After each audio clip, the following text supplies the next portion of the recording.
Deep within a valley protected by towering snow-capped peaks and shimmering silver rivers lay the legendary kingdom of Ethelgard. For decades, it had been a land of immense prosperity and peace, ruled by a monarch known for his profound wisdom and unmatched kindness. However, as the years passed, a shadow of worry grew over the palace. The king, whose hair had turned the color of winter frost and whose once strong hands now trembled slightly, had no children to inherit his golden throne. He would often stand on his balcony at sunset, looking over the sprawling city, wondering if all his work would crumble into chaos once he was gone. He feared that without a worthy successor, the harmony of Ethelgard would be destroyed by greed and ambition. Driven by this heavy burden, the king resolved to seek counsel from his spiritual master, an ancient sage who lived in a humble hermitage hidden at the edge of the Whispering Woods. After a long journey, the king reached the sage and bowed low with a heart full of sorrow. "O wise teacher," the king pleaded, "my days are fading like the evening light. I fear that after my departure, this kingdom will fall into the hands of those who seek only power, not the welfare of the people. I need your guidance to find a soul truly worthy of the crown." The master remained silent for a long time, his eyes closed in deep meditation. Finally, a gentle smile touched his lips. He leaned forward and whispered a secret, intricate plan into the king's ear. As the king listened, the lines of worry on his forehead vanished, replaced by a look of renewed hope and understanding. The very next morning, the silence of the kingdom was broken by the sound of royal trumpets. Messengers on horseback galloped to every village, town, and distant corner of the land, making a grand announcement. "Citizens of Ethelgard, our great king has a decree for all. Tomorrow, a test shall be held.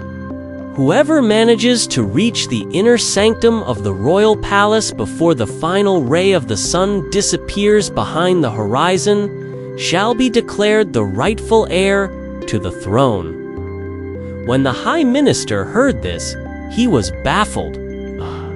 He hurried to the king and said, "Your Majesty, I beg your pardon, but this task seems far too simple. The palace is easily accessible to anyone. Thousands will arrive within hours. Can such a basic journey help you find a legendary leader?" The king merely smiled, a mysterious glint in his eyes. "Be patient, my dear minister. Watch closely. Many will start the journey, but only the truly deserving will reach the end, before the first light of dawn touched the sky the next day." The roads leading to the capital were already choked with people. From every walk of life ambitious young men, wealthy merchants in silk robes, humble farmers, and seasoned soldiers, they all marched with one dream: to become the next king. The air was thick with the sound of thousands of footsteps and the buzzing energy of raw ambition. However, unbeknownst to the crowd, the king had transformed the main road into a royal fair, a masterpiece of distraction designed to test the hidden weaknesses of the human heart. As the travelers began their journey, they first encountered a section filled with the most exquisite aromas imaginable. Royal chefs had prepared long tables laden with mountain-high piles of saffron-infused rice, honey-glazed pastries, rare tropical fruits, and succulent meats seasoned with spices from distant lands.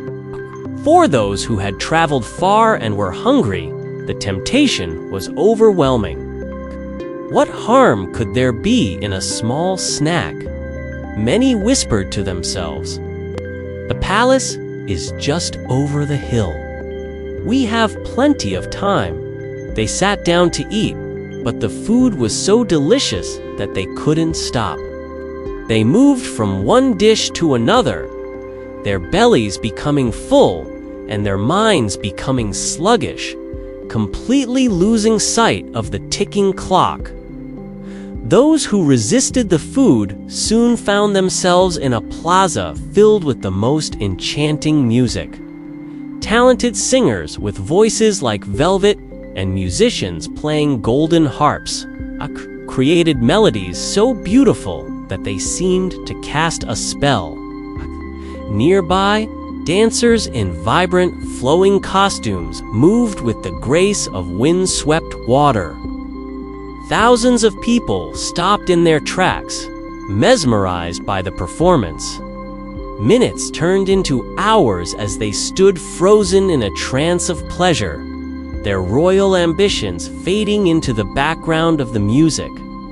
Further along the path, the king had set up a grand arena for games and entertainment. There were thrilling archery contests, wrestling pits where the strongest men showcased their power, and high-stakes horse races that made the blood pump with excitement.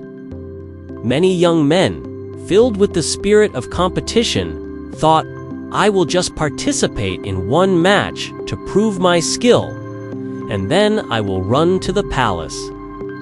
But one game led to another. The thrill of the crowd's applause and the desire to win small prizes kept them trapped. As they played, the sun climbed to its zenith and began its slow descent. Near the final stretch of the road, the distractions became even more dangerous. A section of the fair was dedicated to the finest royal vineyards, where intoxicating drinks were served freely in crystal goblets. Those who sought escape or revelry rushed to the tables, drinking until their vision blurred and their legs grew weak.